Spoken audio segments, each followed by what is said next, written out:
Hello friends, कैसे हैं आप सभी। मैं सुमित कुमार एक नई क्लास के साथ वैदिक सभ्यता। तो आज हम क्या पढ़ेंगे, वैदिक सभ्यता। और इससे पहले हमने क्या पढ़ा कि किस तरीके से सिंधु घाटी सभ्यता का अंत हुआ और किस तरीके से फिर यहाँ पे आर्यों का आगमन हो गया था। लगभग 2350 से और 1700 के बीच में जो था, इसमें बताते हैं कि जो एक पद्धति होती है कार्बन डेटिंग पद्धति, कार्बन डेटिंग C14, ये एक पद्धति होती है। और इस पद्धति से जो भी पुरानी वस्तुएं होती हैं या कोई भी वस्तु हो, इससे उसकी आयु ज्ञात की जाती थी, अभी भी की जाती है। तो इस पद्धति के अनुसार पता लगाया गया कि जो सिंधु घाटी सभ्यता थी उसका अंत, मतलब उसकी जो सभ्यता कितनी पुरानी थी, और उसमें जो जो लिपि वगैरह, जो भी हड्डी वगैरह, मूर्ति पूजा जो भी मिला है वो कितना पुराना था, वो सारी चीज देखी गई है। और इसके बाद में 1350 से 1700 के बीच में ये क्या था, सिंधु घाटी सभ्यता का समय था। लेकिन 200 साल तक इसमें कुछ नहीं हुआ। और 200 साल के बाद में फिर आता है एक वैदिक सभ्यता। वैदिक सभ्यता जो थी, ये आर्य आए थे। और मैंने बताया था आपको कि किस तरीके से जो सिंधु नदी उस समय तूफान पे थी और इतना पानी आया, पानी अधिक आने के कारण जो सिंधु घाटी सभ्यता थी वो बिल्कुल तहस नहस हो गई थी। और उसके होने के बाद में कुछ लोग अल्प मात्रा में बचे थे, और बचने के बाद में जो आर्य आ गए थे, आर्यों ने क्या करा, उन पे आक्रमण किया और उनकी हत्या कर दी थी। और फिर यहाँ पे जो आए थे, फिर आर्यों ने क्या किया, यहाँ पे एक और नई सभ्यता का निर्माण किया, वैदिक सभ्यता। तो प्राचीन इतिहास का चैप्टर 3 है आज, जिसमें हम पढ़ेंगे क्या, वैदिक सभ्यता। और इसके जितने भी नीचे से लेकर ऊपर तक जो भी एग्जाम में हमेशा क्वेश्चन पूछे जाते हैं, आप देख भी रहे हैं, मैंने एक चार्ट के माध्यम से सभी क्वेश्चन लिखे हैं और इनको एक एक विस्तृत तरीके से हम पढ़ते चलेंगे। तो कोई भी क्लास छोड़िए नहीं, और सारे क्वेश्चन कॉपी पेंसिल लेके बैठिए और साथ के साथ अपने नोट करते रहिए। तो आइए फिर चलते हैं परिचय वैदिक सभ्यता का। वैदिक सभ्यता जो थी, ये दो भागों में बांटा गया इसको। एक थी पूर्व वैदिक काल, जो इसका समय था 1500 से लेके और 1000 BC, मतलब ईसा पूर्व तक। और दूसरी जो थी आपकी उत्तर वैदिक काल, ये 1000 से और 600 BC ईसा पूर्व का इसका समय काल वो माना गया है। और जो वैदिक जो थी, वैदिक शब्द का मतलब वैदिक शब्द का जो अर्थ होता है, वेद शब्द से बना है, जिसका अर्थ होता है ज्ञान। और ज्ञान ही क्या होता है, वेद, उसी को बताते हैं यहाँ पे। वैदिक सभ्यता का जो अर्थ है वो क्या बताया गया, ज्ञान। आगे निर्माता कौन थे, जो आर्य आए थे, जिसका अर्थ है श्रेष्ठ। या श्रेष्ठ उस उचित जाति से नहीं, यहाँ पे श्रेष्ठ का मतलब था सिर्फ भाषा से। तो कौन आए थे, आर्य। आर्यों ने क्या किया था, वैदिक सभ्यता का निर्माण किया था। तो उसके बाद में क्या हुआ, यहाँ पे मूल निवास, कि यहाँ पे कुछ हमारे साइंटिस्ट थे और भारतीय थे, उन्होंने अलग अलग अनुमान लगाया कि ये सभ्यता इतनी पुरानी है और ये कहाँ से आए हैं, किस तरीके से उन्होंने निर्माण किया। आइए देखते हैं इसे भी। मूल निवास सबसे पहले जो सिद्ध हुई है, मैक्स मूलर ने बताया, ये कहाँ से आए थे, मध्य एशिया। जो मैक्स मूलर थे, ये किस देश के निवासी थे, जर्मनी के। और इन्हीं को ही बिल्कुल सही तरीके से साबित इन्होंने किया कि हाँ, ये कहाँ से आए थे, मध्य एशिया से। आगे जो हमारे बाल गंगाधर तिलक थे, इन्होंने आर्कटिक मतलब उत्तरी ध्रुव से ये माना गया है। उत्तरी ध्रुव अगर देखेंगे तो इस तरीके से ये पृथ्वी होगी, तो उत्तरी ध्रुव बिल्कुल ये वाला पॉइंट बिल्कुल ऊपर का, जहां पे ब्रिटेन बसा हुआ है 0 डिग्री पर। तो वहीं से किसने बताया, बाल गंगाधर तिलक ने, कि आर्कटिक से आए हैं कौन, आर्य। आगे जो स्वामी दयानंद सरस्वती थे, इन्होंने बताया कि जो आर्य आए थे, ये कहां से आए थे, तिब्बत। और जो स्वामी दयानंद सरस्वती ने एक नारा भी दिया था कि वेदों की ओर लौटो। बहुत अधिक पूछ लेता है कि वेदों की ओर लौटो का नारा किसने दिया था, वो महर्षि दयानंद सरस्वती ने ही दिया था। आगे डॉक्टर संपूर्णानंद, इन्होंने कहा था कि जो आर्य आए थे वो अल्पस पर्वत यूरेशिया से आए थे। क्योंकि पहले क्या था, जो यूरोप और एशिया, अगर हम देखेंगे इस तरीके से कि ये एशिया इस तरीके से सपोज करना है, और इधर क्या था, ये आपका यूरोप। इन दोनों को मिला के ही पहले क्या था, ये पूरा का पूरा ये यूरेशिया था यहाँ पर इस तरीके से। तो क्या किया गया यहाँ पर, तो इनको अलग अलग भागों में बांट दिया गया, क्योंकि यहाँ पे एक पर्वत था, उस पर्वत को यहाँ से काट के गया और ये अलग बना दिया, ये यूरोप बना दिया और एक तरफ एशिया बना दिया। ये पहले क्या था, यूरेशिया ही था। तो कौन बताते हैं, डॉक्टर संपूर्णानंद। ये कहते हैं ये अल्पस पर्वत को पार करके और यूरेशिया से यहाँ पर प्रवेश किया था इन्होंने। आगे चलते हैं। सिंधु सभ्यता नगरीय थी, वैदिक।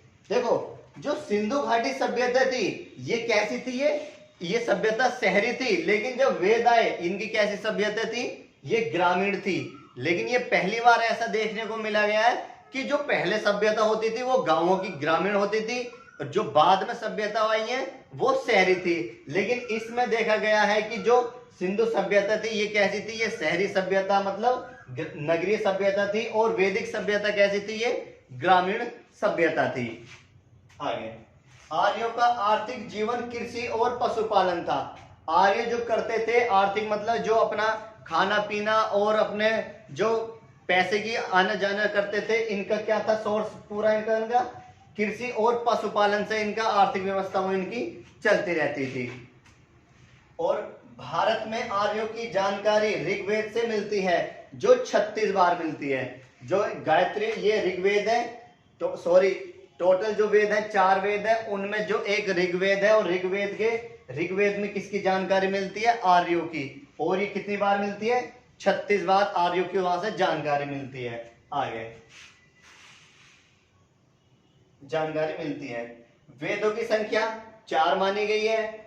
सबसे पहले ऋग्वेद आया, सबसे पुराने वेद और सबसे बड़ा वेद ऋग्वेद ही है। दूसरे नंबर पर आता है यजुर्वेद, तीसरे पर सामवेद और चौथे पर अथर्ववेद। तो वेदों की संख्या बहुत अधिक पूछ लेता है कि कितने वेद हैं, 4 वेद है। सबसे प्राचीन वेद कौन सा है, वो ऋग्वेद है। आगे जो सप्त सैंधव, इनको बताते हैं कि इन्होंने 7 नदियों का वर्णन किया था, मतलब 7 नदियों का आपस में ये रहा करते थे, तो उसी को नाम दे दिया इन्होंने सप्त सैंधव। ये 7 नदी कौन सी थी, सिंधु नदी, रावी नदी, व्यास नदी, सिंधु, रावी, व्यास, झेलम, चिनाब, सतलज।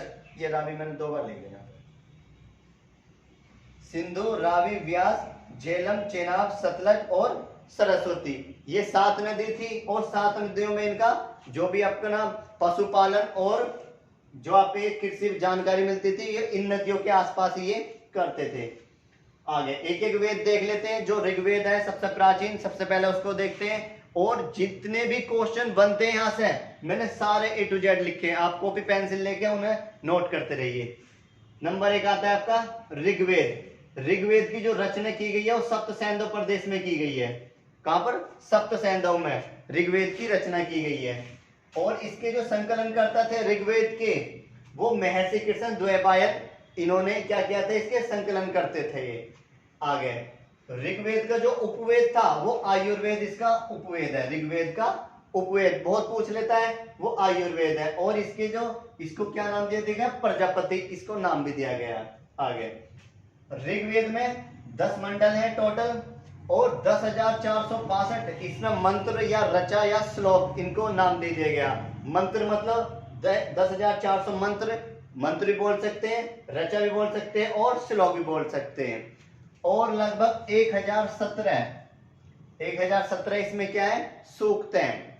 आगे 10 मंडल में जो दूसरा, तीसरा, चौथा, पांचवा, छठा, सातवां, ये कैसे प्राचीन मंडल थे। और बाद में जो जोड़े गए थे, पहला, 8वां, 9वां और 10वां, ये बाद में जोड़े गए, इसलिए इनको क्या बोलते हैं, हम नए मंडल बोलते हैं। 1, 8, 9 और 10 ये नए मंडल, और बाकी जितने भी थे ये सारे के सारे पुराने मंडल थे।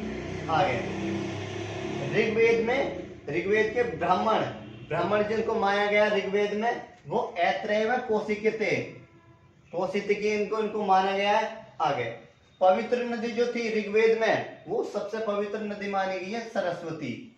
और यमुना नदी का इसमें उल्लेख जो किया गया वो 3 बार किया गया है, और गंगा नदी का 1 बार। जो कहां पर वर्णन मिलता है, ऋग्वेद के 10वें मंडल में इन नदियों का वर्णन मिलता है। आगे ऋग्वेद में उल्लेखित शब्द, मतलब कुछ शब्द थे और उसमें उनका कितनी बार प्रयोग किया गया है, ये सारी जानकारी किसमें मिलती है, ऋग्वेद में।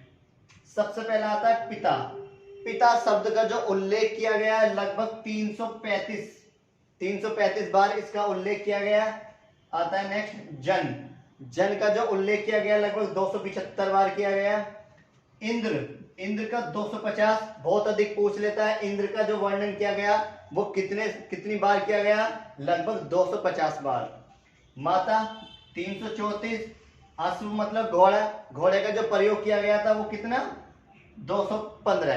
क्योंकि जो आर्य थे वो आर्य क्या करते थे? घोड़े को ही अपना पालतू पशु बनाया उन्होंने, और उसी क्या करते वो युद्ध वगैरह उसी से ये करते थे। और यहाँ पर जो आर्य थे और ऋग्वेद में क्या है, गाय की पूजा करते थे और गौ हत्या इसमें पूरी तरह से प्रतिबंध था। अग्नि का उल्लेख लगभग 200 बार किया गया यहाँ पर। और गौ मतलब गाय का उल्लेख लगभग 176 बार, बहुत इंपॉर्टेंट है, आता है हमेशा। और विष मतलब बैल का उल्लेख लगभग 170 बार किया गया। विदत का 122 और सोम देवता इसका 144 बार किया गया इसमें उल्लेख। विष्णु का 100 बार किया गया और ब्राह्मण का इसमें 15 बार उल्लेख किया गया। समिति बहुत इंपॉर्टेंट है, हमेशा एग्जाम में पूछा जाता है। समिति का उल्लेख इसमें 9 बार किया गया। और सभा का यहाँ से दिख नहीं रहा होगा आपको, सभा का उल्लेख 8 बार किया गया। ये दोनों बहुत इंपॉर्टेंट है, समिति और सभा, ये हमेशा एग्जाम में ही पूछी जाती हैं। आगे जो नदियां थी, ऋग्वेद में नदियां किस किस नाम से वहां पुकारी जाती थी? सबसे पहला आता है कुभा का जो उल्लेख किया गया वो किस नदी के लिए किया गया? काबुल नदी, जो कहां पड़ता है? ये अफगानिस्तान, और अफगानिस्तान की राजधानी भी क्या है? वो काबुल ही है। वितस्ता किसके लिए बोला गया? झेलम नदी के, क्योंकि आगे हम पढ़ेंगे जो सिकंदर आएगा और सिकंदर और राजा पोरुस के बीच जो मध्य युद्ध हुआ, कौन सा? वितस्ता या हाइडेस्पीज या झेलम का युद्ध, ठीक है। तो उस नदी का वितस्ता नाम यहाँ पे किसके लिए प्रयोग किया गया? झेलम नदी के लिए। आगे आता है अस्कनी नदी का जो नाम लिया गया है यहाँ पर वो चिनाब नदी थी, जिसको अस्कनी कहते थे। और नेक्स्ट आता है पुरुषणी था ये रावी नदी था। आगे आता है सतुद्री का उल्लेख किया गया सतलज नदी के लिए। यहाँ पर विपाशा व्यास नदी के लिए, नाम से मिलता जुलता, विपाशा और व्यास नदी। सदानीरा नदी का उल्लेख किया गया यहाँ पर गंडक नदी के लिए। आगे सरस्वती नदी का घग्गर नदी के लिए, और गोमती नदी का यहाँ पर गोमल के लिए प्रयोग किया गया। तो ये कुछ नदी थी और ये कुछ शब्द थे। आगे जो आर्य थे इनको लिपि का ज्ञान नहीं था। आर्य को लिपि का ज्ञान नहीं था, वे अपने ज्ञान को सुनकर एक दूसरे जो पीढ़ी आती थी उस पीढ़ी दर पीढ़ी तक वो पहुंचाते थे, क्योंकि इनको लिपि का ज्ञान नहीं था। इनको सिर्फ ये सुनते थे और उसी सुन के ये एक दूसरे जो पीढ़ी आती थी उनमें ये चलाते रहते थे। ऋग्वेद के मंडल, ऋग्वेद में टोटल 10 मंडल है जो हमेशा पूछे जाते हैं। इसमें मैंने कुछ मोस्ट इंपोर्टेंट लिखे। द्वितीय मंडल, इसकी जो रचना की गई थी वो किसने की गई थी? गृहस्थ्यासमंत ने की थी इसकी रचना। आगे आता है तृतीय की रचना की थी विश्वामित्र ने। और ऋग्वेद का जो तीसरा मंडल है उसी में वर्णन मिलता है गायत्री मंत्र का, जिसको हम बोलते भी हैं ओम भूर्भुवः स्वः। तो उसका जो वर्णन किया गया ऋग्वेद के तीसरे मंडल में गायत्री मंत्र यहां से किया गया, और जो किसको समर्पित है? सोम देवता को। आगे सूर्य देवता को। आगे चौथे जो मंडल के वर्णन किया गया वो किसने किया गया? वामदेव ने किया है। 5वें को अत्रि के लिए किया गया, और छठा भारद्वाज के लिए, 7वां वरिष्ठ के लिए, 8वां कंठ ऋषि के लिए, 9वां पवमान जो सोम का वर्णन करता है उसका इसमें उल्लेख किया गया, 10वां क्षुद्र या सूक्ति के लिए उल्लेख किया गया इसमें। तो ये क्या था? इन्होंने रचनाकार थे, ये कुछ इन्होंने लिखा था, ठीक है। तो आप इसका स्क्रीनशॉट ले लीजिएगा। जो कुछ बचे हुए वेद हैं उनको आगे हम पढ़ते हैं। जो 3 वेद और बचे हैं उनको देखते हैं। आप इतने स्क्रीनशॉट लीजिए इसका।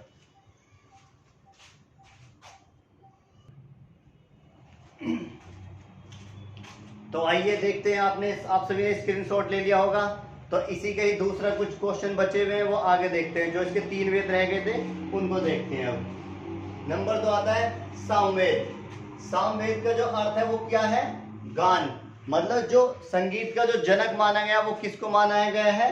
वो सामवेद को ही माना गया है, क्योंकि सामवेद से ही जो 7 स्वर निकलते हैं, सा रे गा मा, तो ये 7 स्वरों की जो जानकारी मिलती है वो कहाँ मिलती है? सामवेद में ही। इसलिए सामवेद को संगीत का जनक माना गया है, भारतीय संगीत का जनक इसे ही माना गया। आगे सामवेद का जो उपवेद उसे माना गया, गंधर्व वेद को इसका उपवेद माना गया है, जिसे नारद भी ये कह सकते हैं। इसमें लगभग 1810 इसमें मंत्र हैं जो सामवेद है। आगे नंबर 3 आता है यजुर्वेद, बहुत इंपॉर्टेंट है, हमेशा पूछा जाता है। यजुर्वेद, यजु का अर्थ यहाँ पे किसी उससे नहीं है, यहाँ पे यजु का जो अर्थ है वो किससे है? यहाँ पर ज्ञान से है। यहाँ पर आगे यजुर्वेद जो किसमें लिखा गया? गद्य एवं पद।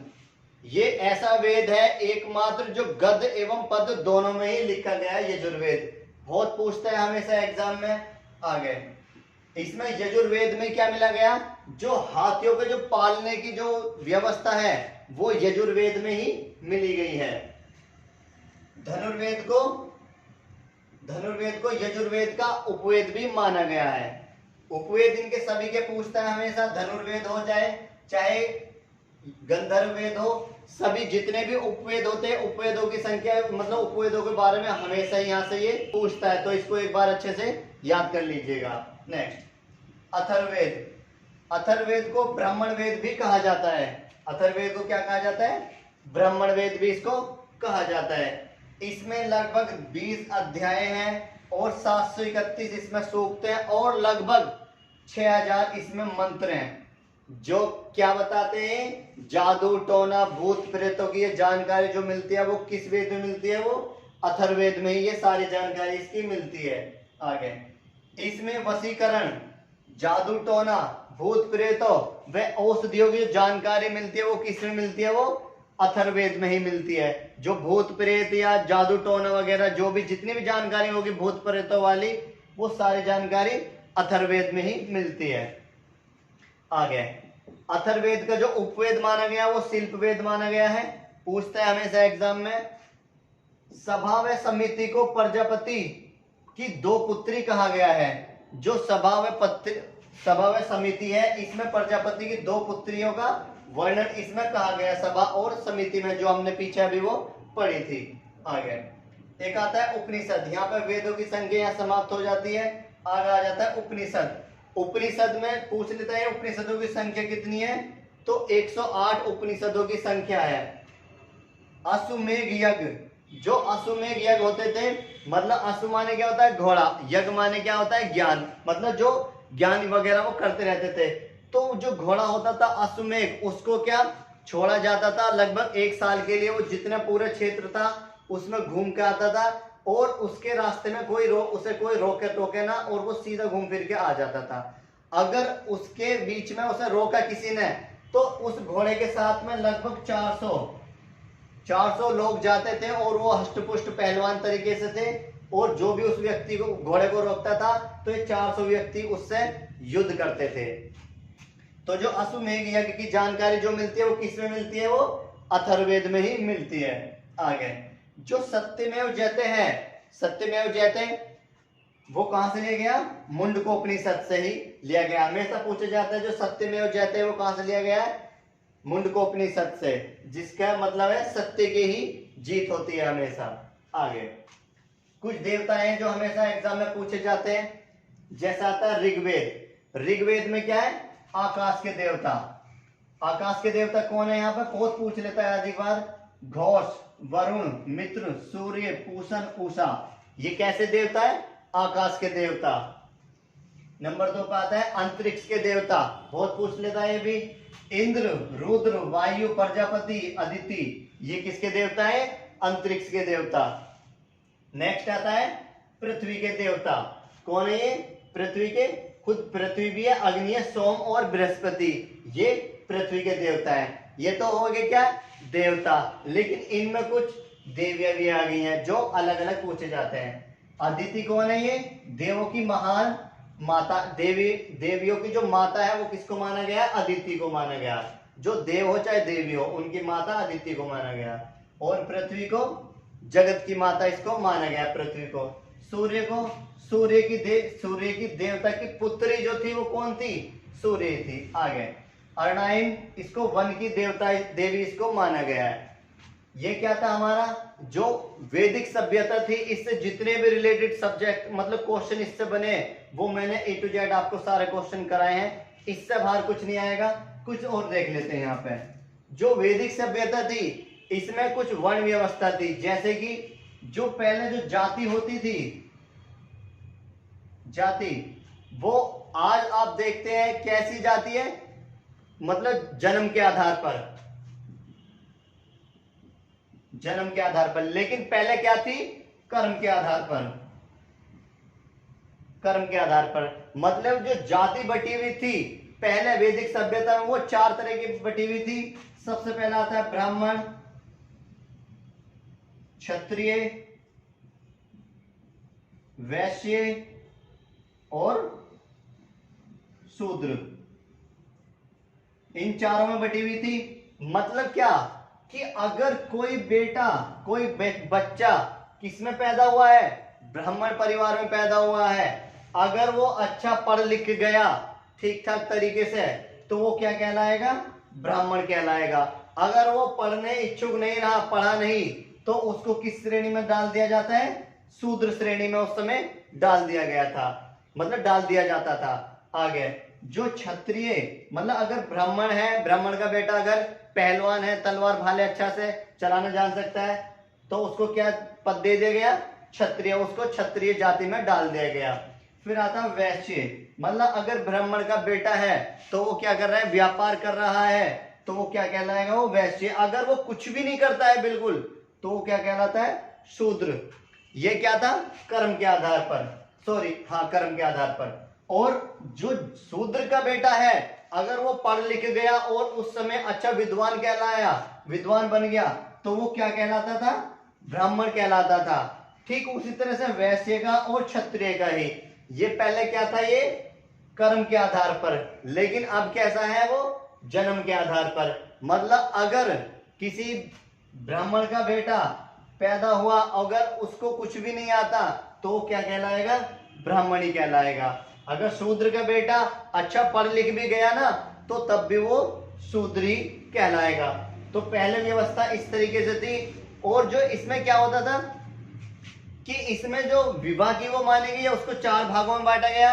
जो पेशाची और ब्राह्मण अच्छे अच्छे उसमें मतलब बांटा गया कि अगर लड़की किससे प्रेम करती है तो उसकी शादी बिल्कुल तरीके से, अगर जबरदस्ती मतलब पेशाची वगैरह, इसमें अलग अलग शादी विवाह का भी इसमें वर्णन किया गया, किसमें, वैदिक सभ्यता में। और सन्यासी के लिए भी कहा गया कि अगर आप 0 से 25 वर्ष तक ठीक ठाक पढ़ लिख गए तो आप क्या घर में क्या अपने रह सकते हो बढ़िया करके। अगर इसके बाद में 25 से और 50 के बीच में यहाँ पे क्या हो जाता है, घर को छोड़ के अपने बाहर जाना पड़ता है और वहां पे क्या थोड़ा सा ज्ञान प्राप्त करना पड़ता था।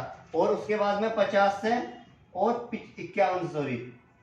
51 से 75 के बीच में यहाँ पे क्या घर को छोड़ दिया जाता था और अपने जंगलों में अपने सन्यासी वगैरह वो रहा करते थे। और 75 के बीच में 75 से 100 के बीच में वो क्या करते थे, अपने इधर उधर समय ही अपना व्यतीत करते थे। तो ये क्या था, जितने भी वैदिक सभ्यता जितने भी क्वेश्चन बने वो मैंने A to Z आपको यहाँ पे करा दिए हैं। ठीक है, तो वीडियो कैसी लगी लाइक करें, शेयर करें और सब्सक्राइब ज्यादा से ज्यादा करें। धन्यवाद आज के लिए। कल फिर मिलते हैं एक नई क्लास के लिए। थैंक यू आज के लिए।